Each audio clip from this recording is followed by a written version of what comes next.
తీర్థం యొక్క విశిష్టత ఏంటండి? మనం జనరల్‌గా గుడికి వెళ్ళినప్పుడు అక్కడ పండితులు మనకి తీర్థం ఇస్తారు. ఒకసారి కాదు 3 సార్లు ఇస్తారు. అకాల మృత్యుహరణం, సర్వవ్యాధి నివారణం, సమస్త పాపక్షయకరం, పాదోదకం, పావనం, శుభం అనే మంత్రాన్ని చదువుతూ మనకి తీర్థం అయితే ప్రసాదిస్తారు. మరి తీర్థంలో పంచామృతాలు, తులసి దళాలు, స్వామివారిని తాకి వచ్చే నీరు మరియు సుగంధ పరిమళాలు, సుగంధ ద్రవ్యాలు, దానితో పాటు మంత్రోచ్చారణ చేసిన శక్తి కూడా నిక్షిప్తమై ఉంటుంది.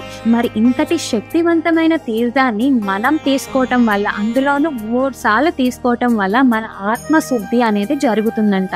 పండితులు మనకి 3 సార్లు ఇచ్చే తీర్థం, ఒక్కొక్కసారి ఇచ్చే తీర్థం ఒక్కొక్క రకానికి చెందిందండి. ఫస్ట్ ఇచ్చే తీర్థం మన శారీరక మానసిక శుద్ధి చేస్తే, సెకండ్ టైం ఇచ్చే తీర్థం మాత్రం మన న్యాయబద్ధమైన ధర్మబద్ధమైన జీవితాన్ని కోరుతూ ఇస్తారంట. మూడోది ఆ పరమేశ్వరుడి ప్రసాదంగా మనకి అందిస్తారంట.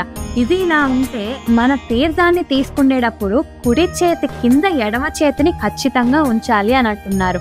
ఇంకా చెప్పాలి అంటే మన చూపుడు వేలు ఖచ్చితంగా బొటని వేలు తగిలితే వచ్చే ముద్రలో మాత్రమే మనం తీర్థాన్ని తీసుకోవాలి అని పండితులు చెప్తున్నారు. మరి ఈసారి మీరు టెంపుల్కి వెళ్ళినప్పుడు మీరు తీర్థం తీసుకుంటే ఈ ఇన్ఫర్మేషన్ మీకు గుర్తొచ్చి తీర్థం యొక్క వాల్యూ తెలుసుకుంటారని అయితే అనుకుంటున్నాను.